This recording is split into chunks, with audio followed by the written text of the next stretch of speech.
아멘. 주보에 있는 글 읽어드리겠습니다. 쉬었다 가세요. 삼복더위에 유독 기운이 빠진다면 그것은 몸만의 필요가 아닐지 모릅니다.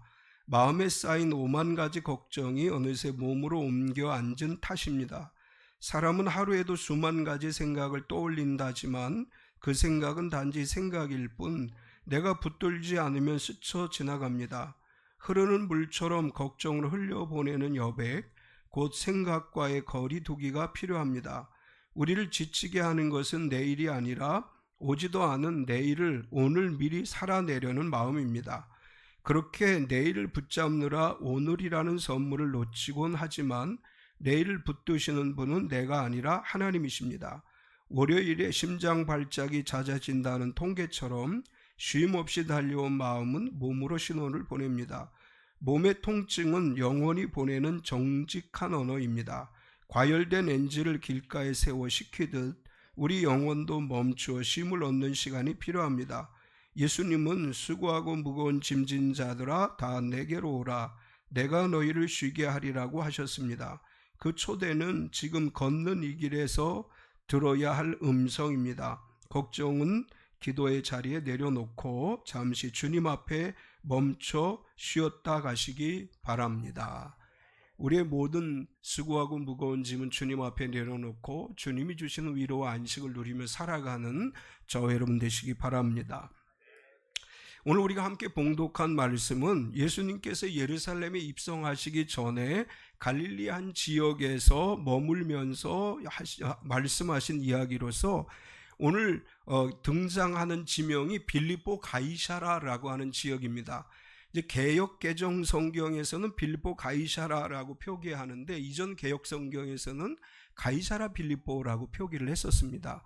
이곳은 예루살렘 서북방 지중해 연안의 항구 도시인 가이사라와는 다른, 그러니까 유대를 지배하고 있는 총독의 관저가 있었던 곳은 가이사라인데 그 가이사라와는 다른 곳으로서 갈릴리 호수 북방 약 40km 지점에 있는 헬몬산 기슭 약 345m 해발 345m에 위치하고 아름답고 조용한 마을인데, 원래는 이 마을은 작고 조용한 마을이었었는데 헤롯 대왕의 아들인 분봉왕 빌립이 자기의 이름 빌립을 따서 거기다 붙였고, 또 가이사를 이제 숭배한다는 의미에서 빌립보 가이사라라고 하는 이름을 붙인 이제 그런 지역이고, 이것은 갈릴리 지역에서 원래 이방인들이 많이 거주하는 지역입니다. 이 지역의 특징은 이 이방 우상 숭배자들이 많이 있는데, 원주민, 가나안 원주민들은 바알을 숭배했고 헬라계 사람들은 살림의 야수의 신인 판이라고 하는 신의 산당을 지어서 섬겼던 지역이고, 헤롯은 가이사 아구스도를 위해서 이곳에 황제 신전을 건립해 놓았습니다. 그러니까 바알의 신당이 있고 판이라고 하는 신의 신당이 있고 또 황제 신전이 건립되어져 있는 이런 곳에서 예수님께서 이제 자신이 누구인지를 제자들에게 드러내시는 이런 장면이 오늘 본문의 이야기입니다. 예수님은 예루살렘에 입성하기 전에 이제 머지않아 예루살렘에 입성하셔서 공생의 마지막 사역인 십자가를 짊어지시게 되는데, 그 이전에 제자들에게 자신이 누구인지를 본격적으로 드러내기 위해서 질문을 하는 내용으로 오늘 본문이 기록되어져 있는데, 예수님은 자신을 드러내는 질문을 함에 있어서 성전에서 하시지도 않았고 지역 회당에서 하시지도 않았고 그 시대 이스라엘 땅에서 가장 우상 숭배가 만연했던 지역에서 제자들에게 과연 나는 누구인가 라고 하는 문제에 관해서 말씀을 합니다. 황제가 주님이라고 추앙을 받는 곳이고 수많은 우상의 신전들이 있고 그런 곳에서 예수님이 그리스도이심을 드러내시는데, 이것은 오늘 이 시대를 살아가는 그리스도인들에게 어떤 의미가 있느냐 하면, 하나님을 믿는 신앙생활은 세상과 구별된 특별한 믿음으로 살아가는 것이 아니고 세상 속에 들어가서 그들 속에서 하나님의 빛을 드러내는 것이 진정한 그리스도인의 삶이다. 이것을 말씀해 주는 것입니다. 우리는 성도라고 이야기할 때 구별된 거룩한 사람들, 거룩한 삶을 살아가는 사람들이 성도다 이렇게 이야기하는데, 거룩이라고 하는 말의 의미는 구별되어지다라고 하는 뜻이죠. 세상과 구별되어진 것이 거룩한 삶을 살아가는 것입니다. 그래서 우리가 잘못 생각하면 이렇게 생각할 수 있어요. 거룩한 성도는 거룩한 공동체로 공동체 생활을 하는 그런 삶을 살아가는 것, 이것이 거룩한 삶을 살아가는 것이다, 이렇게 잘못 이해할 수 있습니다. 거룩한 성도로 살아간다는 것은 어떤 특정한 장소에 모여서 살아가는 것을 이야기하는 것이 아니고, 예수님은 끊임없이 이야기해요. 너희는 세상의 빛이라 이렇게 말씀을 하셔요. 세상 속에 들어가서 그리스도인으로서의 삶을 살아가야 된다고 하는 것을 말씀하시는 것이고, 예수님은 특별히 그렇게 제자들에게 가르치시기 위해서 빌립보 가이사라에서 그리스도이심을 드러냅니다. 사실 거룩한 삶을 살기 위해서 우린 그런 얘기 듣지요. 수도원에 들어가서 수도사 생활을 한다는 이야기를 들어요.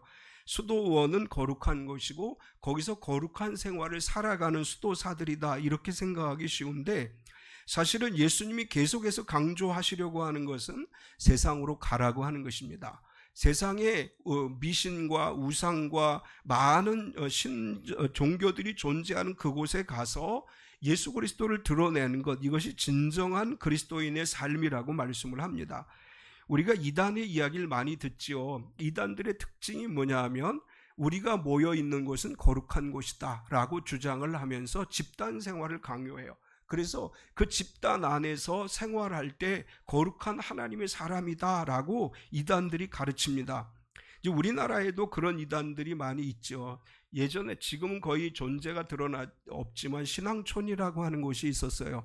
그곳에 모여서 생활을 한다, 집단 생활을 하고, 이제 그런 단체들이 우리나라에도 있었고, 또 어디 하나님께서 마지막 때 그리스도가 오실 장소가 어디다 해가지고 저 외국으로 브라질로 여러 피지 섬으로 이런 데로 간 집단들이 있어요. 예수님께서 특별히 거룩한 장소에서 그리스도이심을 드러낸 것이 아니라 빌립보 가이사라에서 내가 그리스도이다 라고 하는 것을 드러내시면서 오늘 시대를 살아가는 그리스도인들에게 말씀합니다.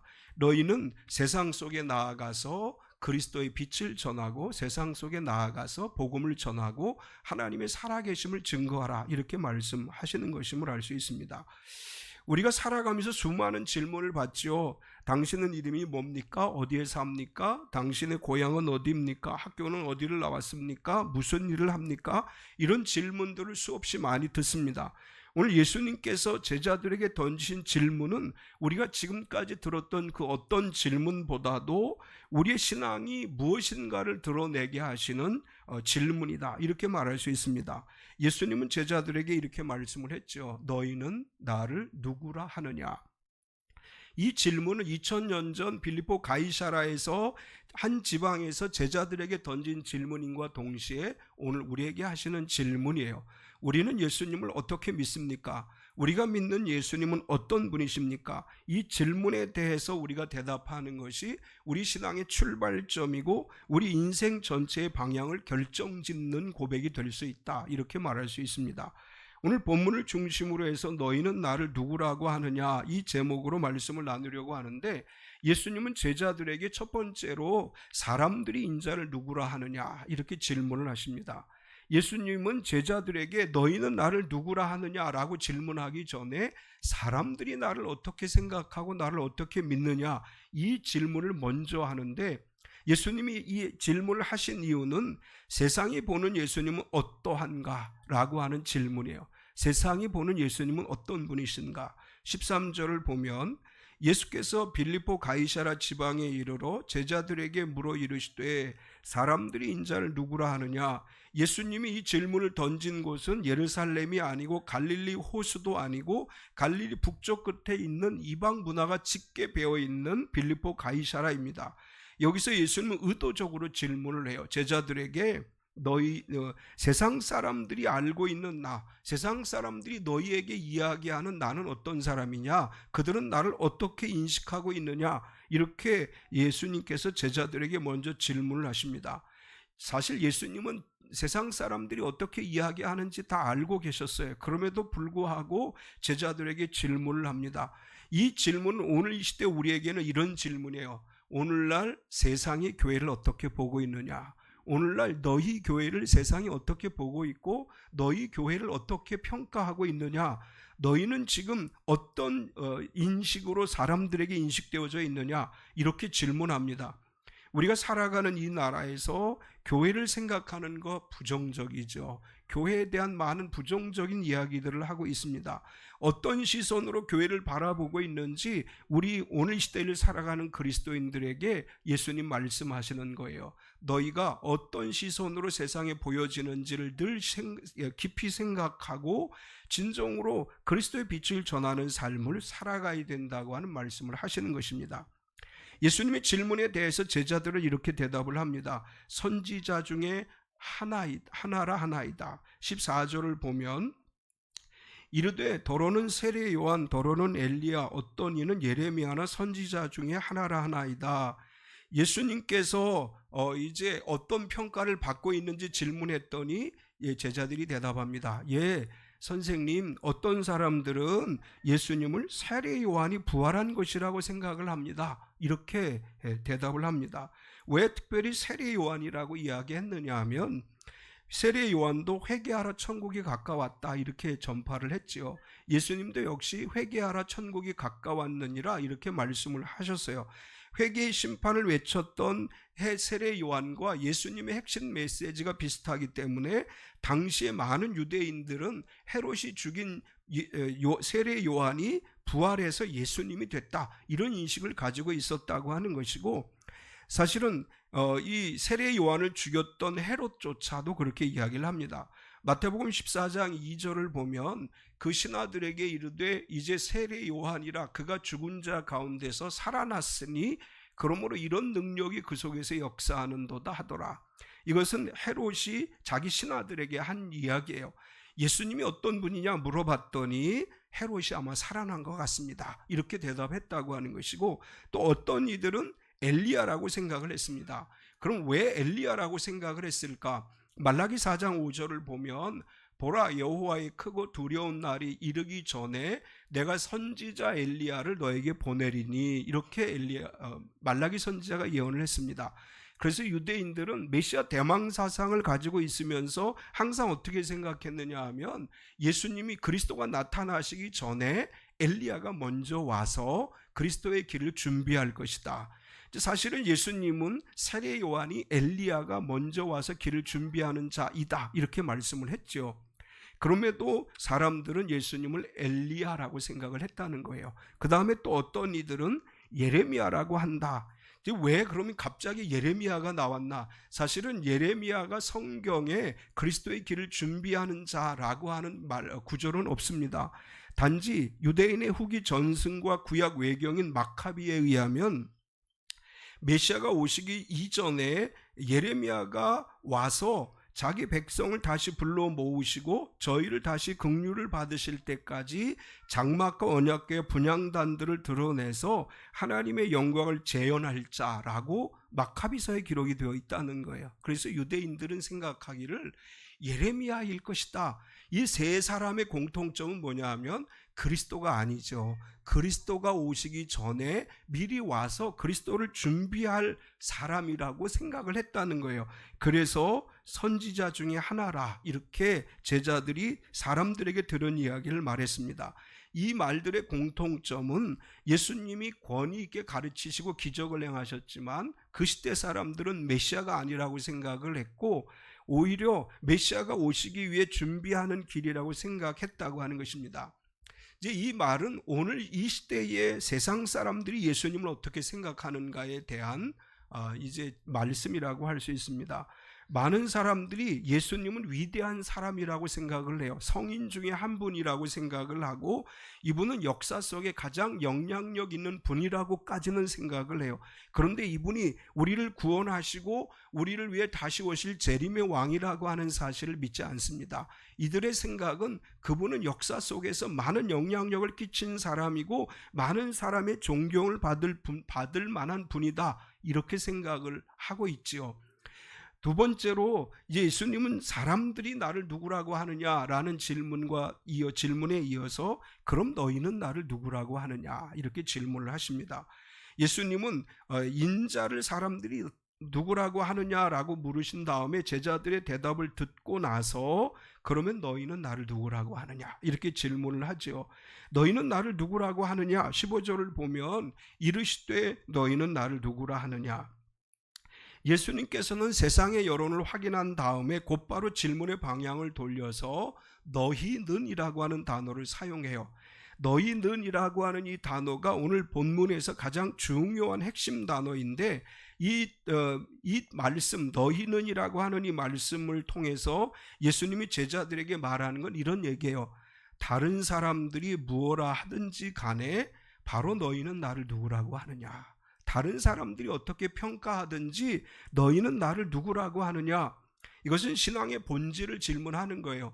우리가 교회 다닌다고 해서 다 구원받은 성도가 되는 것이 아니고 예수님에 대한 바른 신앙 고백이 있어야 되지요. 예수님이 나의 구세주이십니다 라고 하는 고백이 없다면 우린 그냥 교회 다니는 사람이에요. 예수님을 따라다니던 제자들이 지금까지 말씀을 배우고 기적을 경험하고 많은 능력을 경험했는데 과연 그러면 너희는 나를 어떻게 생각하고 어떻게 믿고 있느냐 이렇게 질문하고 있고, 이것은 신앙이라고 하는 것은 내 고백으로 하나님을 믿는 것이다 이런 의미가 있습니다. 다른 사람의 고백이 내 신앙을 대신할 수 없어요. 우리 이제 모태신앙인 성도들은 부모님의 믿음 고백이 나의 믿음 고백이 아니에요. 내 믿음의 고백이 있어야 돼요. 교회에서 설교를 듣고 은혜를 받고 그리고 내 신앙이 완성되어지는 게 아니에요. 내가 그리스도를 고백해야 돼요. 또 교회 공동체 안에서 우리가 함께 예수님이 구세주이십니다, 그리스도이십니다 라고 고백할 때 나는 그 고백에 동참하지 못한다면 나는 구원받은 성도가 아니에요. 예수님께서 우리에게 질문하시는 것은 다른 사람들이 뭐라고 하든지, 모태신앙인 사람들에게 내 부모가 어떻게 예수님을 고백하든지, 또한 교회 공동체에 있는 성도들이 어떻게 고백하든지 너는 나를 어떻게 믿느냐, 너는 나를 누구라고 하느냐 이렇게 질문을 하시는 것이고, 이 질문에 대해서 베드로가 대답을 하죠. 시몬 베드로의 고백을 볼 수 있습니다. 16절을 보면 시몬 베드로가 대답하여 이르되 주는 그리스도시요 살아계신 하나님의 아들이시니이다. 그리스도라고 하는 말은 헬라어 크리스토스라고 하는 단어인데 이 단어는 히브리어 메시아를 헬라어로 번역한 단어입니다. 이 메시아라고 하는 단어의 뜻은 기름 부음을 받은 자라고 하는 뜻이죠. 이 기름 부음을 받은 자라고 하는 것은 유대인들에게 있어서 선지자, 제사장, 왕에게 기름을 부어서 특별한 임무를 수행하게 하는 것이고, 예수님께서 그리스도로 메시아로 기름 부음을 받은 것은 구원자로서 만왕의 왕으로서 이 땅에 오셨음을 선언하는 것입니다. 베드로는 또한 이렇게 고백을 해요. 살아계신 하나님의 아들이십니다. 살아계신 하나님의 아들이라고 고백하는 것이, 제가 빌립보 가이사라라고 하는 지명에 대해서 먼저 설명을 했죠. 그 장소에서 우상을 숭배하고 황제 신전이 있는 그곳에서 베드로는 담대하게 선포를 해요.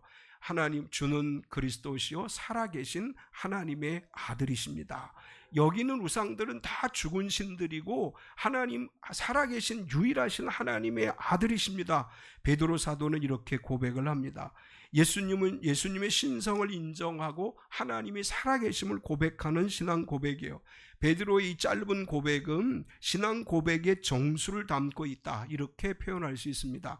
그리스도라고 하는 것은 예수님의 사역을 의미하는 것으로서 그분은 우리의 구원자이시고 그분은 우리의 죄를 사해 주시고 우리를 영원한 생명으로 인도하시는 분이라고 하는 고백이고, 하나님의 아들이라고 하는 고백은 존재를 의미하는 것입니다. 그분은 살아계신 하나님의 아들, 그리고 그분은 우리를 위해 이 땅에 오신 하나님의 아들이십니다. 이것이 신앙 고백의 가장 중요한 두 포인트라고 할 수 있어요. 사역과 존재를 고백하는 것, 이것이 온전한 신앙 고백입니다. 우리는 단지 예수님이 우리의 문제 해결사가 아니라는 것을 분명하게 인식해야 돼요. 우리가 종종 전도할 때 예수 믿고 구원받으세요 이렇게만 전하지 않고, 기도하면 하나님이 당신의 문제를 해결해 주십니다, 예수 믿고 복 받으세요 이렇게 전도할 때가 많이 있는데, 사실은 본질에서 벗어난 거지요. 예수님은 우리의 구세주이십니다. 이 고백이 우리에게 늘 있어야 돼요. 그분은 나를 구원하셨습니다. 그리고 마지막 때 다시 오실 재림의 왕이십니다. 이 고백이 우리에게 있어야 될 줄 믿습니다. 세 번째로는 바요나 시몬아 내가 복이 있도다. 베드로의 신앙 고백을 받으신 예수님께서 베드로를 축복하십니다. 진실한 신앙 고백은 하나님이 주시는 복을 누리게 되는 비결이라고 할 수 있습니다. 예수님 베드로에게 이렇게 말씀을 하셔요. 내게 알게 하신 이는 하늘에 계신 내 아버지시라. 17절을 보면 예수께서 대답하여 이르시되 바요나 시몬아 내가 복이 있도다. 이를 내게 알게 한 이는 혈육이 아니요 하늘에 계신 내 아버지시니라. 예수님은 베드로의 신앙 고백을 들은 다음에 즉시 축복을 선포하시면서 예수님이 강조하시는 것은 이거예요. 베드로를 향해서 그래 너 나를 따라다니더니 그래 그동안 믿음이 생겼구나, 너 신학적인 지식이 참 대단하구나 이렇게 칭찬하신 것이 아니고, 이를 내게 알게 하니는 다르게 표현하면 주는 그리스도이시여 살아계신 하나님이라고 고백할 수 있게 한 것은 혈육이 아니요 하늘에 계신 내 아버지시라. 베드로 신앙 고백은 인간의 고백이 아니고 하나님이 성령을 통해서 그의 마음에 감동을 주시고 하나님의 계시에 의해서 예수님을 주와 그리스도로 하나님의 아들로 고백할 수 있었던 것입니다.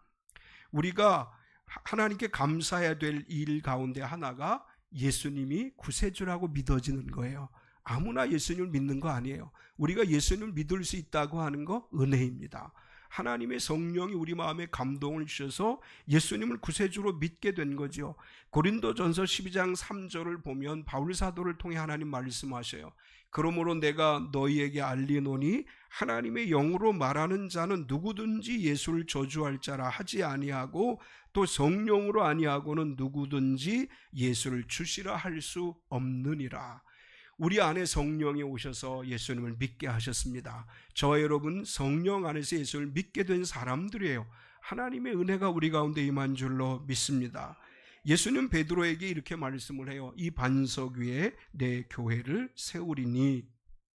18절을 보면 또 내가 내게 이르노니 너는 베드로라. 내가 이 반석 위에 내 교회를 세우리니 음부의 권세가 이기지 못하리라. 베드로라고 하는 말과 반석이라고 하는 말은 헬라어 원어에서 유사한 발음으로 사용되어졌는데, 이 베드로라고 하는 말은 페트로스라고 하는 단어를 사용해서 이 페트라라고 하는 단어는 반석이고, 이 반석에서 유래된 단어로서 작은 조각들이라고, 돌 조각들이라고 하는 의미를 가지고 있고, 따라서 이 반석 위에라고 하는 말은 페트라라고 하는 단어이고, 그래서 이제 이것을 해석함에 있어서 역사적으로 많은 이제 대립이 있었습니다. 어떤 사람들은 이 반석이라고 하는 것은 베드로를 상징하는 것이다. 그래서 베드로에게 내 위에 교회를 세우겠다 이렇게 해석하는 분들이 있고, 또한 개혁주의 전통에서는 베드로가 고백한 이 고백이 반석이다. 베드로가 고백한 것은 예수는 그리스도시요 살아계신 하나님의 아들입니다. 이것이 반석이다 이렇게 해석을 해요. 그래서 이 반석 위에 내 교회를 세우리니 라고 하는 말은 베드로라고 하는 한 사람 위에 세워지는 것이 아니라 주는 그리스도시요 살아계신 하나님의 아들이라고 고백하는 그 고백 위에 교회가 세워진다고 하는 말씀이에요. 우리는 이렇게 고백합니다. 주는 그리스도시요 살아계신 하나님의 아들이십니다. 우리 참빛교회가 이 고백 위에 세워진 반석 위에 세워진 교회인 줄로 믿습니다. 이 교회는 흔들리지 않습니다. 이 교회는 고백 위에 세워진 이 교회와 공동체는 절대로 흔들리지 않고 견고하게 유지되어질 것이고, 우리 참빛교회가 그 교회인 줄로 믿습니다. 이 반석에 세워진 교회는 음부의 권세가 이기지 못하리라. 18절을 다시 보면 또 내가 내게 이르노니 너는 베드로라. 내가 이 반석 위에 내 교회를 세우리니 음부의 권세가 이기지 못하리라. 이제 이 장소는 계속 강조하는 것은 빌립보 가이사라고 하는 지역이고, 이 지역에는 어떤 동굴이 있느냐 하면 음부의 문이라고 알려진 동굴이 있습니다. 이제 우상을 숭배하는 신전이 있고 동굴의 입구에 음부로 들어가는 문이라고 하는 그런 이제 장소가 있었고, 바로 그 장소 앞에서 예수님이 말씀하시는 것입니다. 음부의 권세가 이기지 못하리라. 음부의 권세라고 하는 것은 죽음의 권세요 사탄의 세력이고 이 세상의 어둠의 세력들을 의미하는 것입니다. 예수님께서 이 신앙 고백 위에 세워진 교회는 절대로 음부의 권세가 이기지 못하리라 이렇게 말씀을 하십니다.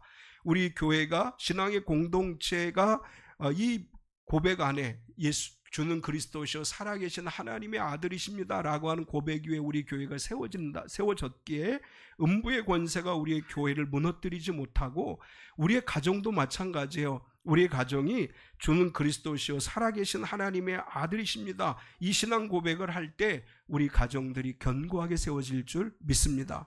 우리의 삶의 터전도 마찬가지예요. 이 신앙의 고백 위에 세워질 때 우리의 사업체와 우리가 살아가는 삶의 자리가 무너지지 않고 견고하게 세워져서 하나님의 영광을 드러내게 되실 줄로 믿습니다.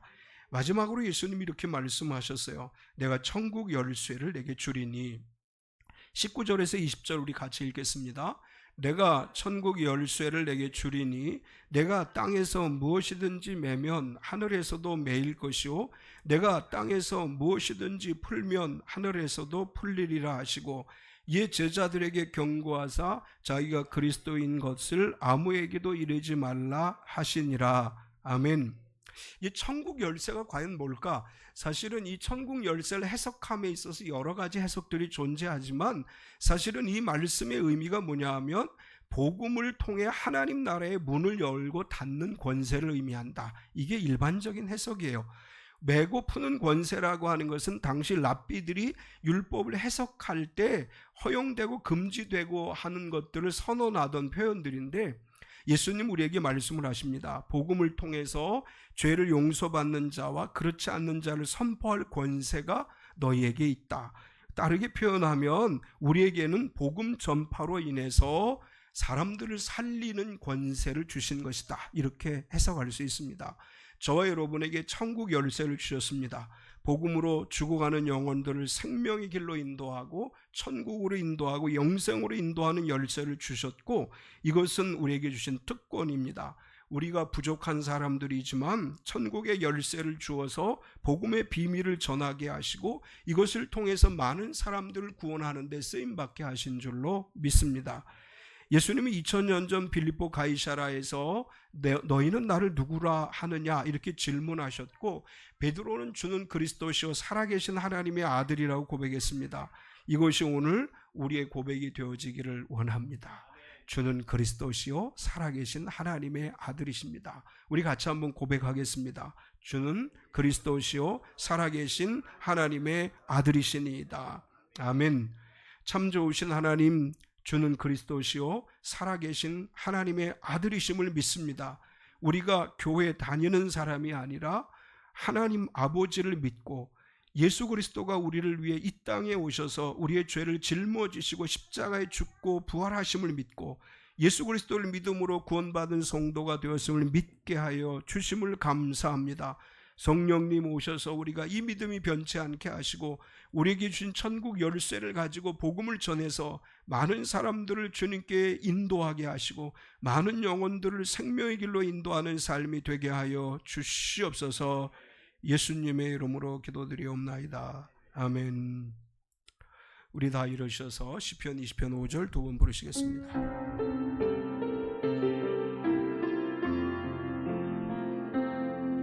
우리가 너의 승리로 개가를 부르며 우리 하나님의 이름으로 깃발을 세우며 여호와께서 너의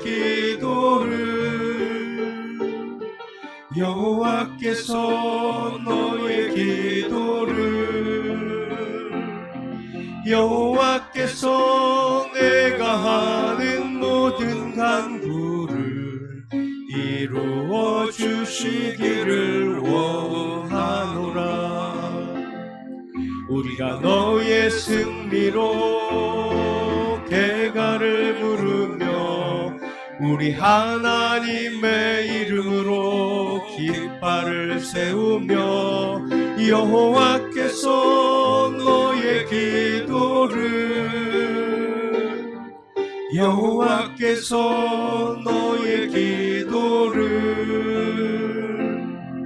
여호와께서 내가 하는 모든 간구를 이루어 주시기를 원하노라. 아멘.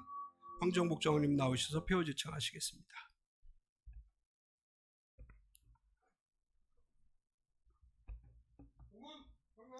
몸은 건강하게, 마음은 평안하게, 삶은 행복하게. 아멘.